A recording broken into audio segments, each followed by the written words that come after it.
Brave university students are fighting back against MAGA censorship, and they have some deep pockets in their corner. You know, it's the fuck around and find out presidency. The MAGA-ifying of higher education, as outlined in Project 2025, is on full display at Woke Indiana University. Wokeness is trouble. Wokeness is bad. Yes, and on a scale of 1 to 10, here's your score so far. Just in the last week, IU has fired the head of the student media department and eliminated the print version of the school's newspaper. I'm a grumpy old man. I don't like everything the way it is now compared to the way it used to be. The grumpy old men in charge of IU cited high costs while they actively block the paper from using money from major donors like Mark Cuban. And Cuban is not happy about it. The Republican Party, led by the president, wants to impose their ideology and take over these universities. As an Indiana University alum, I am especially proud of these students for standing up against a blatant unconstitutional attempt to silence them. So let's get into it. Censored.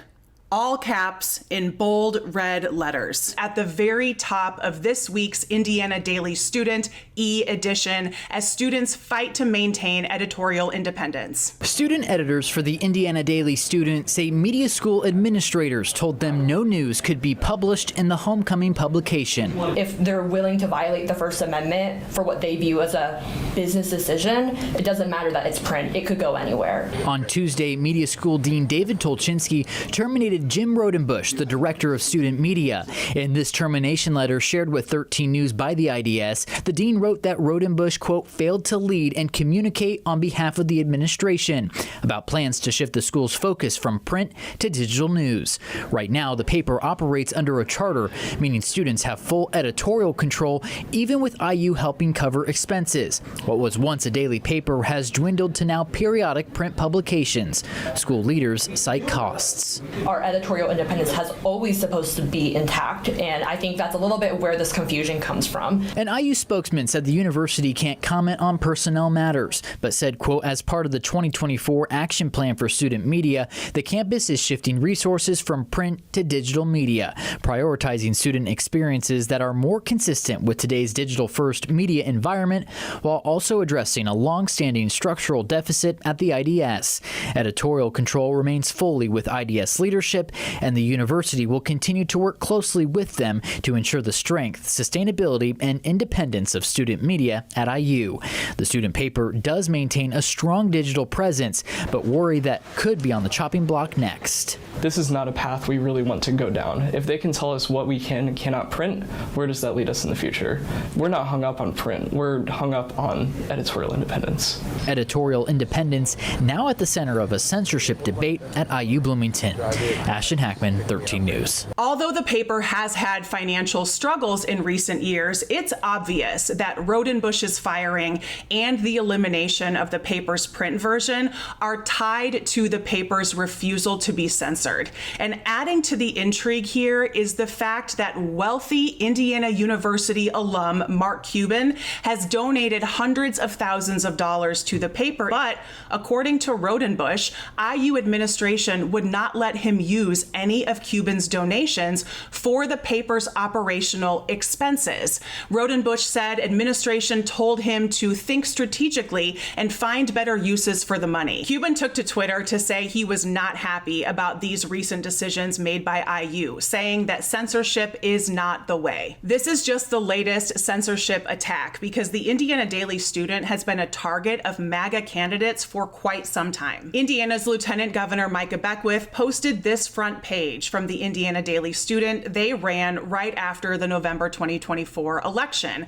Beckwith accused IU and IDS of calling Trump a moron, a fascist, and a threat to democracy, but IU did not say that. The students did not say that. None of those quotes came from the students. Those quotes came from Trump's former staffers. And even though none of those quotes came from Indiana University or the students working at IDS, Beckwith still threatened the school's funding, saying that he was going to put a stop to this elite leftist propaganda. And the first step taken in that effort was earlier this year, when the Indiana state legislature inexplicably and behind closed closed doors, stripped alumni of all of their power and handed the governor of Indiana 100% control of the IU Board of Trustees. A last-minute state budget provision this spring gave Braun the ability to remove and replace board members at his discretion, a power he wielded by naming sports broadcaster Sage Steele and attorneys Brian Eagle and Jim Bopp Jr. the newest members, all of whom are alumni. What clearly is happening here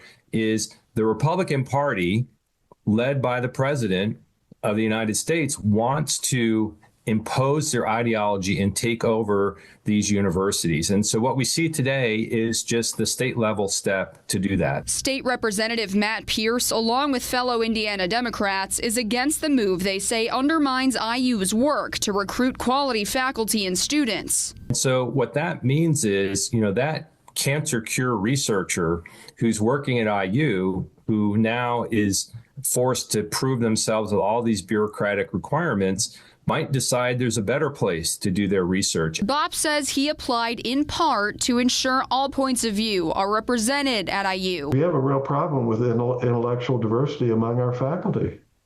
I mean, there are very few dissenting voices of liberal orthodoxy at IU. He says questions have been raised surrounding free speech at IU in recent months, and he feels his legal background could prove useful in, for example, protecting the rights of pro-Palestinian protesters and Jewish students. He counters the claim that the governor's control over trustee appointments is anti-democratic, or that it strips other alumni of their voices. Despite Bopp's claim that he wants to fight for free speech at Indiana University, IU actually fell 12 spots in the college free speech rankings from their ranking in 2024. IU received an F grade and ranks number 255 out of the 257 universities surveyed by FIRE. FIRE stands for Free Individual Rights and Expression, and they are a nonprofit organization that tracks free thought and free speech on college campuses. And if you are not familiar with Jim Bopp, the attorney and new IU trustee who was interviewed in that story, come down this little rabbit hole with me for some critical context on the gravity of his appointment to the board. Bopp is an Indiana-based attorney and a decades-long conservative legal warrior. He wrote and filed the original complaint that would work its way up all the way to the Supreme Court and become the landmark Citizens United decision. You know, the one that said corporations are people? That was all Bopp. Bopp has also served as head legal counsel for National Right to Life since the 1970s, and he recently partnered with Indiana Attorney General Todd Rokita to publicly condemn an Indiana doctor and her patient, a 10-year-old victim who needed an abortion after an assault. They saw this as a big political opportunity, and Bopp put out a statement saying she would have had the baby, and as many women who have had babies as a result of rape, we would hope that she would understand the reason and ultimately the benefit of having the child. She is the child. She's not the woman. And she was a victim of a horrible assault. Oh my gosh, clearly this dude is an evil motherfucker.